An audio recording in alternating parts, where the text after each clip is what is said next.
Hey adventurers, Jonathan here at Night Knowledge.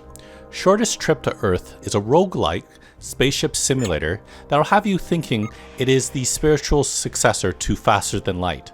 For those unfamiliar with FTL, would a spaceship RimWorld cut it?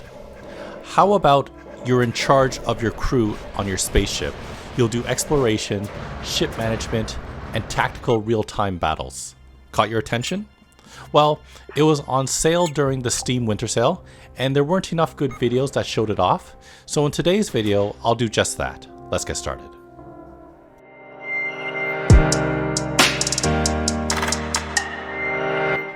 Okay, so when you start a new game, you have the option of either doing the tutorial, beginning difficulty, challenging, or hardcore. As you can see in this middle area, it tells you what happens depending on the difficulty. And the tutorial is actually quite good for this game, but we're not going to cover that. We're going to do a beginner game right now. I'm still pretty new to the game, so I'm not doing harder difficulties. When you start a new game, you get to choose which sector you want to start in. You can start between sectors 1 and 5 at the beginning. You can't go any further than that. And I like starting from the beginning just because it's easier and I get to do more stuff. So you do have to get to that sector to be able to start from it in your next playthrough. Being that it is a roguelite, there's a lot of stuff that we're going to be able to unlock. So we'll start off with sector 1. And then depending on how far you get and what you unlock, you can pick different types of ships. As you can see, this ship, the Tigerfish and the Nuke Runner, I believe I've unlocked them, but I do need to play on challenging or hardcore difficulties to be able to actually use it. So that's kind of interesting, but I kind of wish that I can play maybe these type of ships in the lower difficulties, maybe because these are better ships than the other ones. So we have this one that I unlocked, the Fierce Sincerity. This is the one I'm going to be using today, the Rogue Rat. There is the Pumpkin Hammer, the Atlas, and the Blue Star that I've also unlocked because it got rather far. And then there's obviously the Warp Shell and the Endurance, which I haven't unlocked yet, and that's because I have to reach Sector 10, which is the last sector, and Sector 7. So I think I've reached Sector 6. I just can't, I'm not strong enough. I haven't been good enough to get past that yet.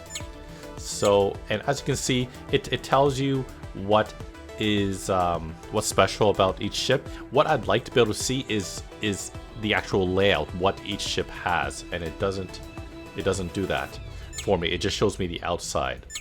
So I'm going to pick the Rogue Rat, which is an old Rat Empire vessel originally built to escort merchant convoys. The ship and all its modules have increased fire resistance, but it may run out of ammo due to its heavy Gatling cannons. Standard loadout includes extra explosives, incendiary nukes, and a laboratory for analyzing remains of defeated enemies.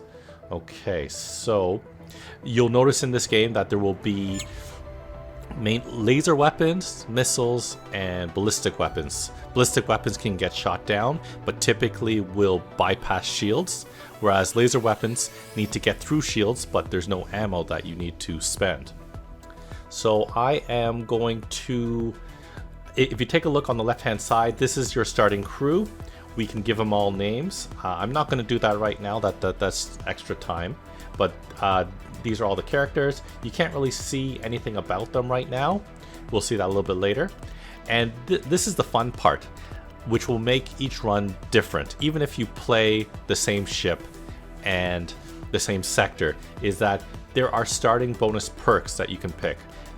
The cost is below, so this one, Accelerated Chill Nut Tree, costs 1 fate point, and it will give me 30 organics. And as you can see, I have 69, nice, fate points, and you earn fate points through just playing the game, but they are earned. So as you can see here, when you start in sector 1, I believe, you get 31 fate points, and then I earned 38 from my last run. So if you do poorly, I guess in a run, you'll have less fate points. But if you do really well, your next run will be even hopefully better, or you'll have more points at least to use.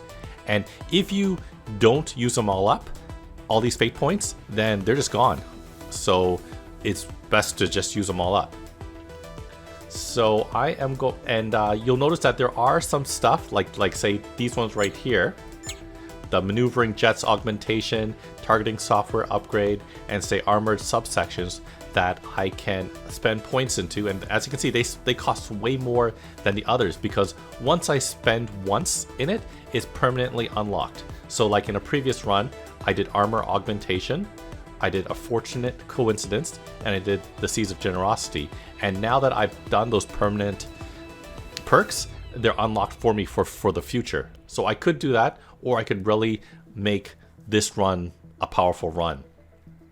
The last thing I want to point out to you is that, oh, and you unlock these perks through playing the game, doing different things. It doesn't tell you how you unlock it, so I would kind of want to know, but that's kind of the fun. You just try different things and you'll unlock different perks. And there's quite a bit still. There's like, I've played 3-ish times and I've unlocked a lot, but there's still a ton to unlock, which I'm excited for. Depending on the ship that you pick, there are ship-specific perks that you can pay for, such as better Gatling guns, or maybe this one here. I get a random module, which we'll talk about, or maybe some additional crew. So I'm gonna come back in a moment, and we will discuss all the perks that I picked. Okay, so we're back, and let's quickly go over some of the perks I picked up. So just some basic ones. I got extra fuel, extra metals, explosives, exotics, and credits. As you can see, these are all of the starting resources and starting bonuses. We'll talk about all the resources a little bit later as we play. Some other things, I got some additional crew. I got the Marine, which comes with explosives, the Scientist, which comes with exotics. I wanted that exotic so that I can get the Rat Cook, and that'll give me more organics, which is food. Food is used to feed your guys and to heal. I got some ship buffs, so extra hit points, extra evasion, extra deflection. These were unlocked from previous runs over here. I got some androids or drones. I got ones to fight fires, ones that can do gardening or repair, another one that can repair or shoot. I got upgraded cannons, incendiary cannons, and Gatling cannons. I got some more ammo because apparently we're going to be a very ammo dependent ship. And I got some upgrades for my ship as well, more evasion and a better new engine. So let's start the game. I've used up all my fate points. We'll start the game. A malfunction in our ship's warp drive has landed us in deep space. Stranded away from all possibility of refueling, our only option was to freeze ourselves and accelerate towards the closest star.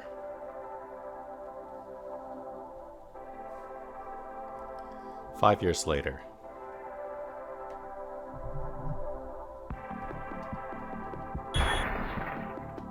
So this is the main screen. I'm just going to pause the game quickly because if you don't, then you'll see that everything's drifting. Let's see. This comes up. We can just skip this. Yeah, we just skip that. Okay, let's pause it. So these are the various places that we can visit due to our scanners. It'll tell us where we can go, but there might be hidden things that our scanners can't see. A lot of stuff on the screen happening right now. Ooh, I have a lot of extra fuel. When you have more resources than you can actually hold, you can't actually move. You're like overweight. So I have the option of turning this into fuel, or I can craft packs, which means I can spend fuel to turn them into, I guess, consumables for later use. So because once again we are heavily dependent on ammo, we'll probably turn them into packs. But let's just take a look at our ship right now quickly. And this is our ship. It has tons of modules. So here's one Gatling gun. Here's another Gatling gun. We have an incendiary cannon, and then we have a laser weapon too. Okay. And we have point defense right here. Looks like we start off with some missiles, Capital 2 missiles. And here is our non-combat sensor. This provides us, let me just take a look.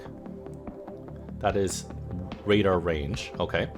These are our energy reactors right here, right here, right here, and you need energy to power your various modules, specifically your cannons, or say your shield batteries. Usually your containers, which holds your resources, doesn't normally require, what's it called? It doesn't require power. Here's our warp drive right here. This is so that we can jump from sector to sector, which I'll show you in a moment. We have a shield generator. So this is a shield battery, which provides the shields, but it doesn't recharge. While the rat shield generator, this actually regenerates our shields for us. We have a science lab over here. So if you have people in the science lab, as you move around, as you travel space, you'll be earning money. This symbol right here is credits. Here is our bridge. If you have people operating the bridge, they will operate the other turrets or all the other modules without needing people there. But if you do have people there, they will provide a bonus. So if we look at this cannon right here, this symbol here says every 10 seconds we're going to shoot this incendiary cannon. It is going to shoot 2 shots, doing 1 damage each. It does lots of damage to crew and applies fire. It ignores shields. It can get deflected. And let's see. These projectiles can be shot down by point defense because they have no armor. Okay. So let me just take a look. So right now, the thing I need to do is we have our crew right here.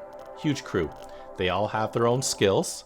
Some things they're better in. So this is bridge skill, sensor skill, gunnery, shields, repairing, firefighting, actual fighting, gardening, science, warp skill, and how much food they eat. So rats don't really eat a lot, while insects, there are insects which will eat a lot more, maybe 3 to even 4 times more.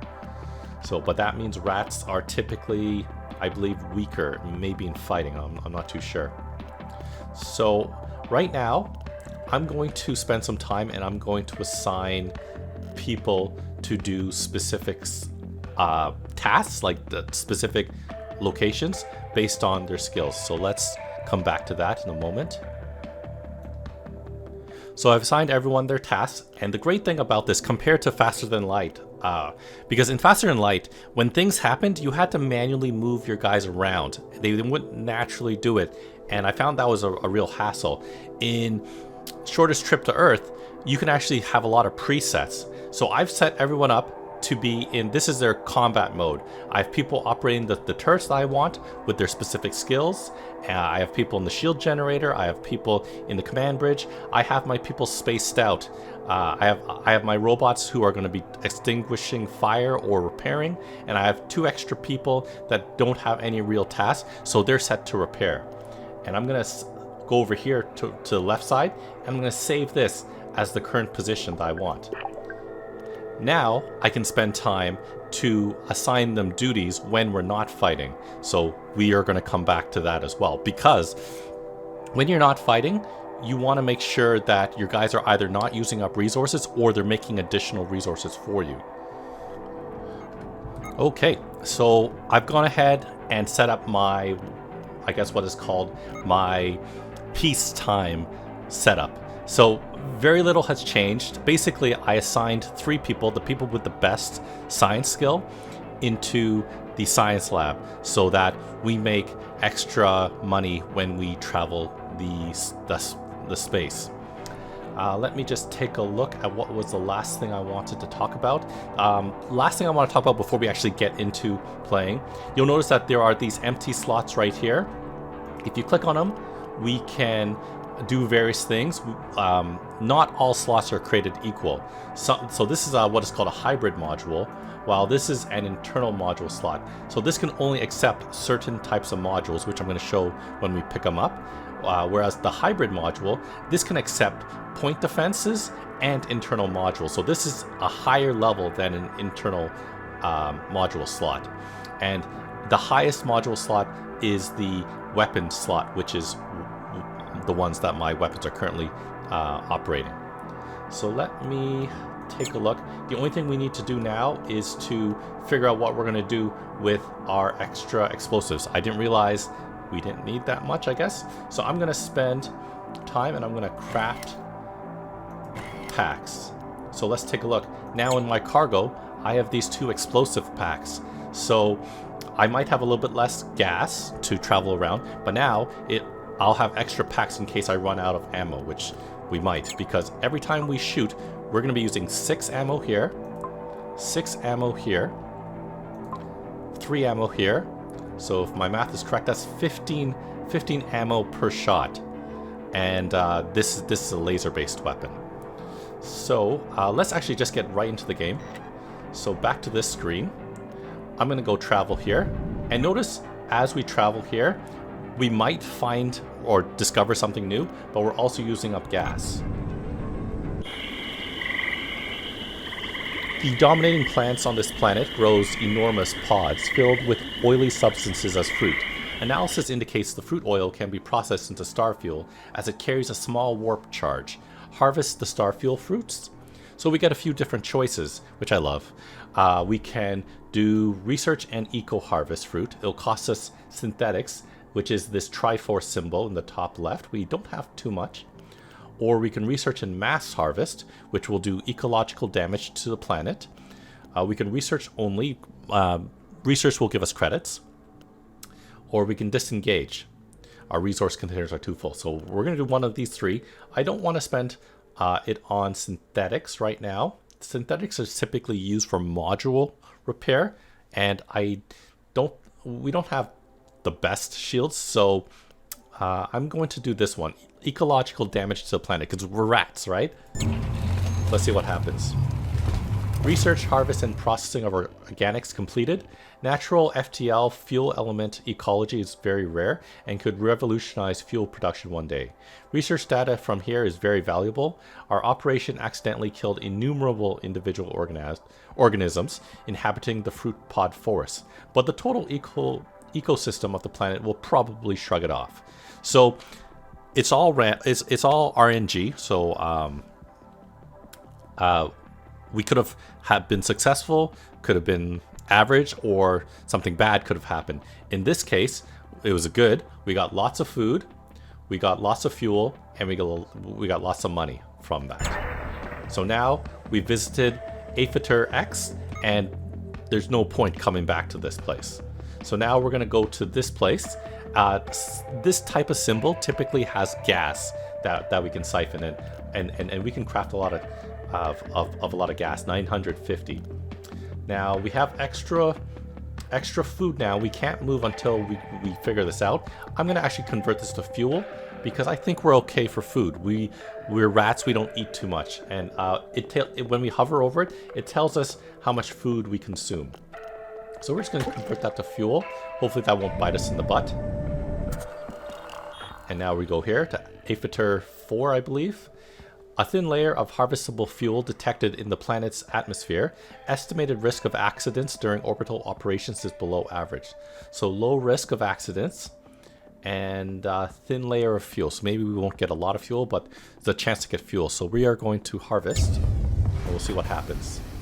The mining process went as smoothly as possible. The remaining fuel elements are too dispersed to justify further harvesting. So we got 87 fuel. That's not bad. That's not bad. So there's something here to inspect. Notice this area right here. This is actually asteroids. So there's a chance that these asteroids actually damages our ships, causing fires or damaging our hull. This is our hull up at the top, and this is our shields. So let's investigate. There's a shipwreck. This carcass of a ship barely had anything left for scavenging. Our crew did a good job anyway and still found something of value. So we found metals. Metals is used typically for ship repairs, like when there's holes in your ship, which makes sense. You could also, I'll show you right here, I'll pause it. We can craft stuff. So this is a missile tube, and using these resources here on the right, I can craft different types of nukes if I want. I don't particularly like crafting nukes, but as you can see, you can make very different types. Corrosive ones, explosive ones, incendiary ones. I already have 2 which I haven't used, and I don't like spending my resources on missiles right now. Let's take a look. So where are we right now? Oh, we're still here. Shipwreck. Okay, so we're going to visit this last location. Once again, there could be something on the outside, but my scanners are so small right now, I can't really see. So this is actually a warp gate. And let's just leave it for a second. So as you can see, it says local warp gate to Kanea system. There is this screen here, the sector screen, and this will show me the various different sectors I can visit and what I can see in there. So I can manually jump to this system because it's within range, but it's going to cost me 50 fuel. But I found a warp gate which allows me to travel there, I believe, for free. So I'm going to visit here. I'm going to fly into the gate. So now I'm here. It doesn't look like there's anything here. So I'm going to go around. I don't see anything. So unfortunately, there probably might be something hiding around there, but I'm gonna be expending gas or fuel to do that. So now let's figure out. So as you can see here, now that I'm closer within scanning range, I can see that there is in Neone 1 trade signal, 2 planets to visit, and there's a fleet. That fleet could be what's it called, aggressive, or it could be friendly. So let's take a look. Maybe we might show off our first combat. Okay, there's this green thing coming towards me, so that's probably the trade signal. It's a metal trader. Merry existence to you, fellow consciousness. Let us trade varieties of matter for mutual benefit. Our fleet will be departing the system after present interaction, so we present you with an exclusive set of offers. So now we get different choices. So we can spend our money, which we have 721, to buy some metals, which we're kind of low on. We can barter. So we can spend exotics, which is this symbol right here, to get some metals. Exotics, you'll get various different ways through these special events. Also, when you break down the modules that you get, there's usually a good chance that you're going to get exotics from them. I don't mind. I'll spend some credits for metals right now. Thank you for the exchange. Please accept this minor gift as an additional token of our gratitude. The traders have gifted us a barrel of local psychoactive brew, known for its strength. It's meant for cyborgs only and can be burned as star fuel. So we spent the money to get the metals, but we also got a little bit of fuel as well. Okay, so we got to watch out.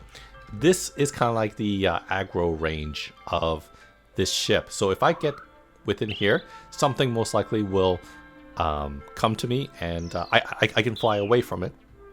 It'll chase me out. I haven't tested the leash range, or whether there is a leash, like once enemies see you, whether they'll just chase you until you leave, or whether they'll just go back to their space station. But I'm going to go visit here first, and I believe we are in peace mode. So if that rat guy comes near us, we will turn to fight mode. So we'll go here. Neone X. This gas giant has ample volumes of fuel elements in the thick atmosphere. Let's harvest and see whether we can get some fuel. Uh-oh, there's an accident. During the harvesting process, a massive electrical storm appeared, frying equipment and damaging our ship. So this means that our ship, this part will be decreased by 4. We got some fuel, we lost some metals, we lost some synthetics. During the operation, we discovered a ship wreckage with unknown design orbiting the outer atmosphere of the gas giant. Miraculously, it seems to still contain some active technology. Let's investigate it. Another accident. Sun flare. A plasma flare occurred during the operation, burning up the wreckage and some of our scavenger plots. Oh, that sucks. So we lost some fuel, metals, and more synthetics. So let's travel this way. Oh no. So I traveled here, but there was a ship hiding. So I'm going to turn to fight mode, and I'm going to just travel this way a little bit and back this way, and we'll wait for them to intercept us. A single medium-sized rat empire ship approaching. We detect an active energy shield and at least 4 weapon systems. Open comm channel. Rat Empire Lord. Alien vessel. This star system is Rat Empire property, and according to the local rules, all alien visitors must pay the property visiting tax or be immediately destroyed. So we have the option. We can pay money, which we have. We can attempt to bribe with exotics, which we don't have, or we can just fight. But I want to show you some battle. So let's prepare. I'm going to pause the game. So this is my ship. This is the enemy ship. I haven't figured it out, but enemies can spawn behind you, like in terms of battle. But in this specific case, and hopefully most cases, they're going to spawn from the forward direction. The reason for that is because you have point defense systems, which you can move during combat and out of combat. And the point defense system, as you can see, covers this area. And if an enemy spawns behind you, then you have less time to shoot down the missiles and projectiles than if they were in the front. So I have more time to shoot them down. But let's look at our enemy quickly. So our enemy is kind of like our ship. I think it's almost exactly the same design. But so they have the laser as well. So they have 2 lasers, a Gatling gun, and they have another laser. So lots of lasers on this guy. They have 43 health, 20 shields. They're using 32 out of 37 power. That's important, which we'll talk about in a second. They have deflection, evasion, and a crew of 11. And if we look closer, as you can see, they have people in the bridge. They have people operating each cannon and people operating the shield generators. So they have point defense. So it's a very similar ship to ours. Now we have, let's see, they have 1 point defense. So let's see. Now we get to choose where each of our individual attack modules, where they'll fire. So I'm going to select this one, which is our Gatling gun. And this will ignore the shields, which is great. It's going to do low damage. And this will, I believe this should do damage directly to the ship. And as you can see, this is what happens when you select the individual weapon. It's going to show you the area in which you want to attack. And it's not guaranteed it's going to shoot right in the middle. It depends on, you know, RNG kind of, and your accuracy. So let's see. If I take out their generators, they have a generator here, 15 power, 6 power. So that's 21 power. Where's the rest? They're still supposed to be 37 power. Oh, here's a strong one over here. So they have their energy over here. See, if you take out their reactors, then they won't have the power to power their weapons. I usually like doing that. Or you can target, say, just the guns directly and you can destroy it. I'm thinking, what should I do here? I think I'm just going to go all out and just shoot down this. Thing is, I don't have very much shields. So I kind of want to take out... I'm going to aim for this so I can hopefully hit their two reactors. This will take out a total of 21 power, and hopefully that'll take off their lasers. So let's copy that over here. The laser doesn't really matter. I'll aim for their bridge. And we have an incendiary cannon. I'm going to shoot closer to the bridge because it'll be more likely shot down by their point defense. So if I shoot over here, the point defense will have a longer time to shoot it down. So I'm going to aim as close as possible here. I do have my missiles that I can use, but although they will bypass shields and never deflect, the point defense also might get through. Anyways, oh, you know what I forgot to do? Okay, I have everyone going. So they're going to battle stations now. The guns are heating up. Okay, so there's some. So see the point defense. The point defense shot down my first barrage. And let's do a quick pause right here. After that first salvo, I've damaged their cannon, which I believe makes it can't shoot until it's repaired. But looks like the guys are automatically repairing it, and one of the reactors is down. So, and their military engine's damaged, and their warp drive I don't believe is damaged. If you take out all the health off a specific module, it'll be destroyed and it can't be repaired. So let's just see. Ooh, so see, the point defense was so busy shooting those other projectiles, one of my incendiary cannon shots got through, and now there's a fire in very near the bridge.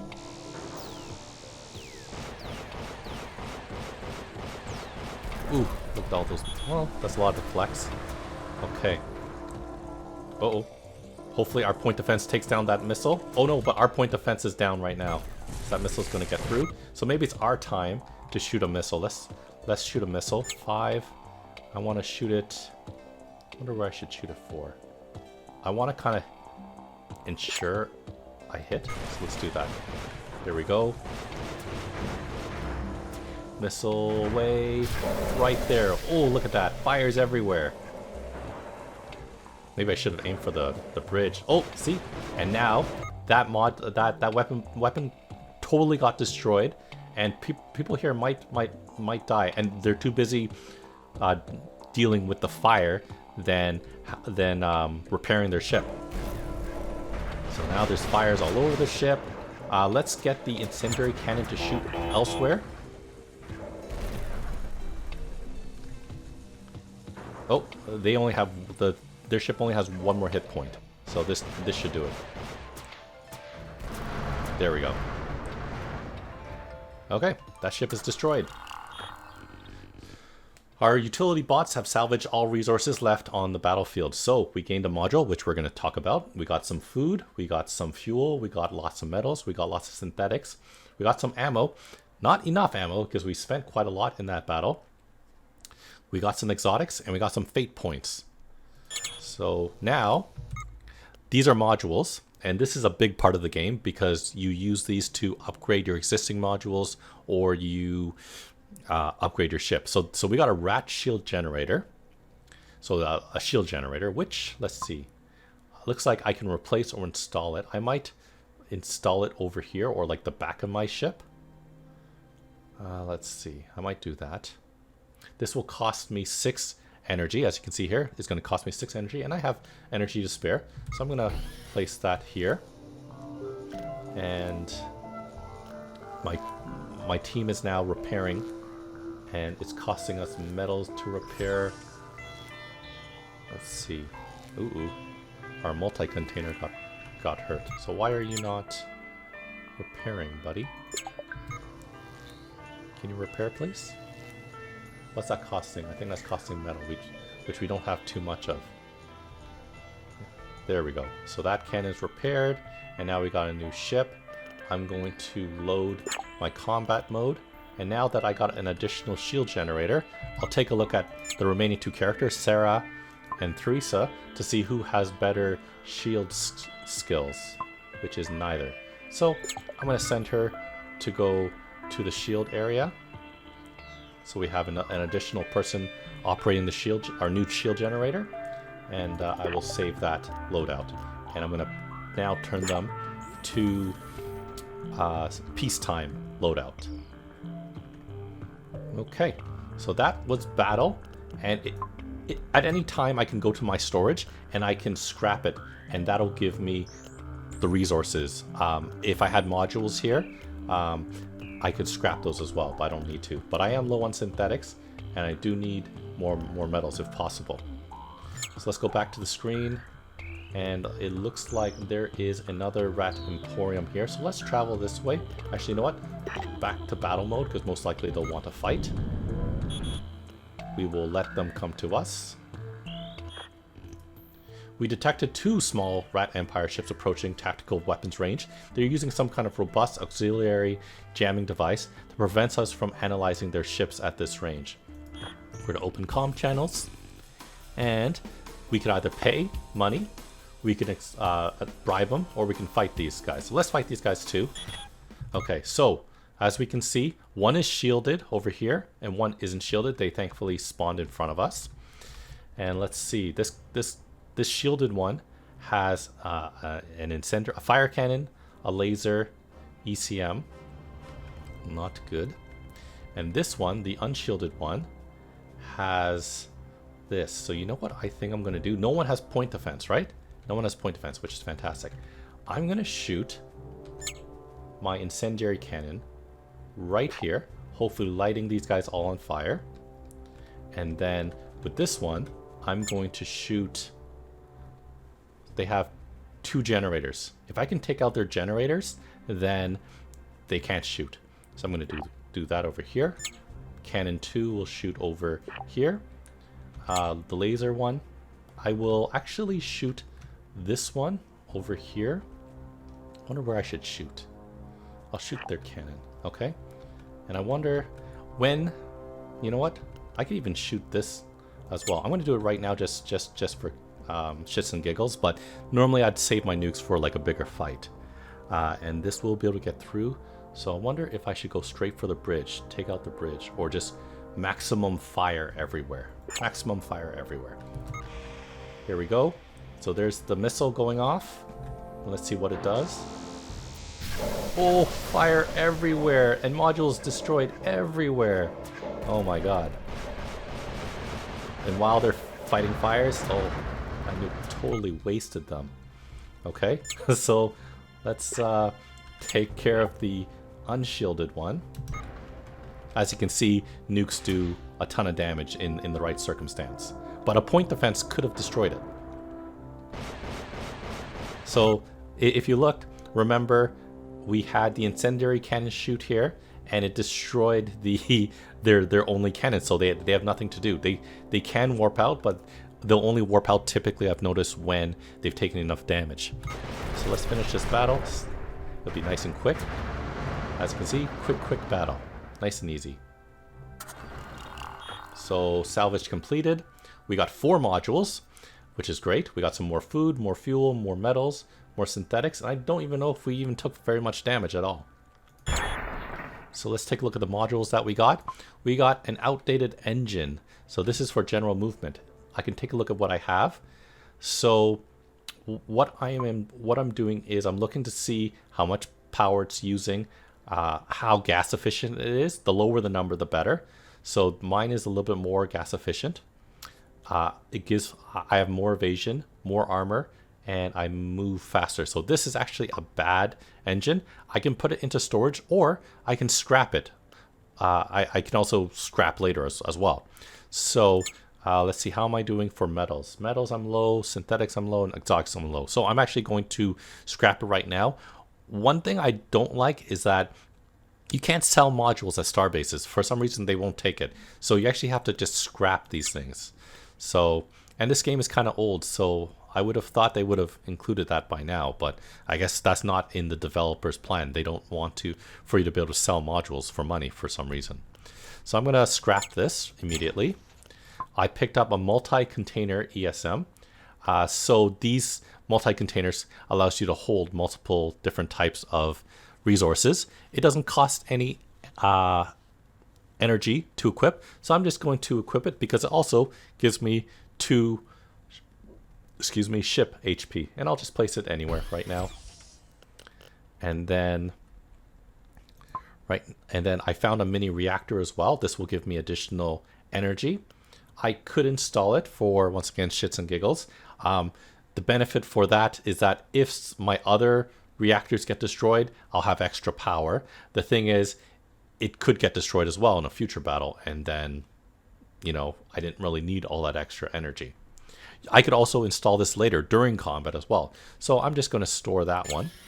And the last one is I got an improvised energy reactor. Not as good as the micro reactor. I might scrap this one. It'll give me fuel, metal, synthetics, explosives, and exotics. So let's scrap it. That's done. And the last thing, I believe they were guarding this space station. So let's quickly go there. Oh, I have excess food. So I'm just going to convert it into fuel. Let's head over there. This is a space station, as you can see. It allows us to do usually one of 4 things. We can buy or sell our existing resources. So I have a lot of food. I might sell some food for credits. I can repair my ship, but nothing is damaged right now. I can buy modules. Once again, I can't sell my modules, but I can buy them from here. Maybe there's something good here, like make a micro growery, or I can have cryo sleep. And I could also get new crew, so new rat members, and take a look at what their skills are. Like this guy's good at fighting, but nothing else really. He'll cost me money, and he will eat food. This guy here, Darky Taily, he's also good at fighting. He's also good at repairing, and he costs money. But I think I'm going to end the video right here. I think this has hopefully given you a good idea of what you can expect in the shortest trip to Earth. I didn't really ever say it, but the objective in this game is to get to the end of Sector 10. And we're still only in Sector 1. And if we look at the map, we're only on our third, I guess, system, our third system. I can find ways to go to beeline it to the exit each time, but I could also take as long as I want. There's no, at least I haven't noticed anything that hurries you to get to the next sector. So once again, that will end the video right there. Thanks so much for joining me today. Check out the rest of my channel for other videos on video games, board games, and other fun things. Thanks for watching, and I'll see you next time.